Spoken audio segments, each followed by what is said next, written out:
In the autumn of 1978, Dr. Evelyn Moore left her clinical practice in New York to escape a shadow she couldn't name. The city had grown too loud, too watchful.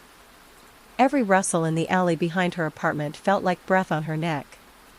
After one too many sleepless nights, she packed her notes, left her keys on the counter, and drove north, guided only by the hope of silence. She settled in a cottage on Blackwater Hill, a long-forgotten patch of land nestled in upstate New Hampshire, flanked by pine forests and drenched in fog that never quite lifted. The townsfolk in Belgrave spoke of the hill with a mixture of reverence and discomfort. They would say, "It ain't right up there," and leave it at that. Evelyn didn't ask questions. She needed the quiet.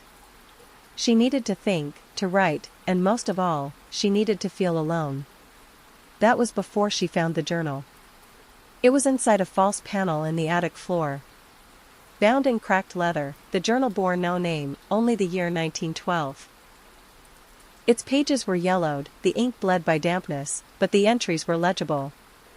And they were disturbing. September 5th. The house watches.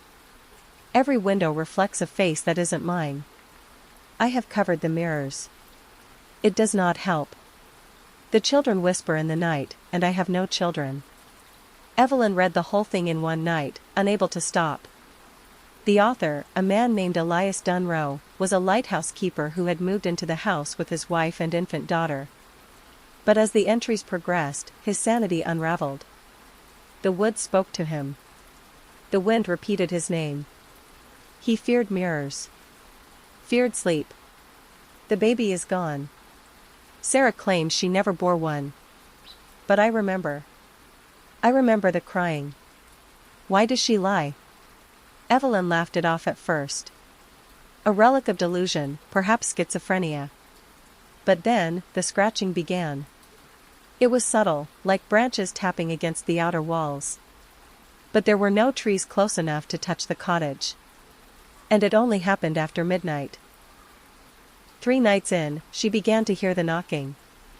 Always at 2:17 a.m. Always from inside the walls. Always 3 sharp raps. She dismissed it as structural creaking. Old houses did that, especially in colder months. Still, she took to staying awake, sipping bitter tea, notebook in hand, jotting down each incident. Then came the dreams. They were never fully formed, blurs of motion, faces without eyes, footsteps in shallow water. The worst was a recurring figure, a tall woman in a gray dress, soaked as if she'd climbed from the nearby swamp, hair plastered to her face, one hand always reaching forward, and the other clenching something Evelyn could never quite see. By the second week, Evelyn stopped going into town.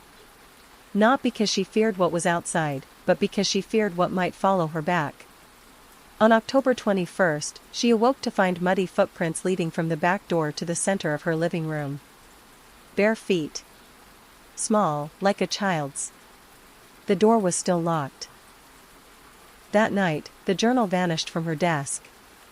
She searched the house top to bottom. The attic. The crawl space. Even under the floorboards. Nothing. But the entries began appearing on her bathroom mirror, written in the condensation after every shower. You should have stayed quiet. One morning, she found her own handwriting mimicked on the walls in charcoal. She hadn't written it. She hadn't owned charcoal. You invited it. You read. You listened. By Halloween, Evelyn had barricaded herself in the master bedroom, surviving on canned goods and rainwater she collected in jars. Sleep had become impossible. Every time she closed her eyes, the gray woman came closer. And closer. Until Evelyn could feel her breath. That night, the final message appeared, scrawled on the ceiling above her bed in what looked like blood. Return what you took. She didn't understand. She had only read the journal. Or so she thought. In the attic, she discovered a rotting trunk hidden beneath the insulation. Inside it, baby clothes. A rattle. And a small, mummified skeleton wrapped in a 1912 newspaper. The child Elias claimed had vanished. She screamed for hours. Then silence. The next day, she left the cottage. Or so the records say. Her car was found at the edge of the woods, engine running, doors open. No trace of her.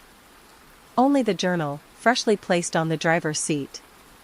It had a new entry. October 31st. She knows now. She carried the echo too long. The hollow needs silence. Evelyn began keeping a recorder on her at all times. She wanted to capture evidence, proof that she wasn't slipping. The first few days yielded only static and silence. But on November 3rd, while replaying a night recording, she heard it. A lullaby. Whispered in a voice like dry leaves. She slowed it down, amplified it. The words were foreign, but the tone, maternal. The kind of singing that might soothe a child to sleep. Yet every time she played it, she felt more afraid. As if something inside her recognized the melody. She visited the Belgrave Historical Society, desperate for answers. The librarian, an elderly woman named Marnie, went pale at the name Dunrow.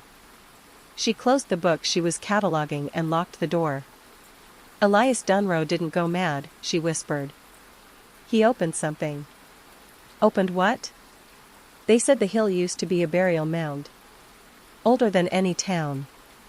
Not native, not European. Older. The house is built right on top. They warned him, but he wouldn't listen. Marnie reached into her desk and pulled out an old photograph. It showed Elias and Sarah standing in front of the cottage.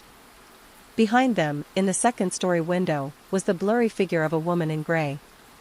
No one was upstairs when this was taken, Marnie said. And Sarah died in childbirth.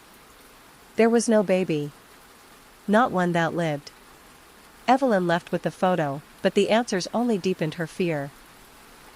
She began seeing the woman in broad daylight now, standing in the trees, in reflections, on the edge of her vision. The worst was in the mirror. The gray woman didn't mimic her. She stood behind her. On November 10th, Evelyn disappeared. They say her screams echoed down Blackwater Hill for hours before falling silent. Police searched the cottage and found it empty, save for a freshly lit candle and a new journal, this one bearing Evelyn's name. The first page was written in her hand. I thought I could study it. Understand it. But the hollow doesn't want understanding. It wants memory. It feeds on it. Locals avoid the hill now. Kids dare each other to go up, but none stay past midnight. The fog is thicker there. Phones lose signal. And no matter how many times the door is nailed shut, it opens again. The journal still waits inside. Its pages blank, until someone new begins to write. And once they do, the hollow remembers them.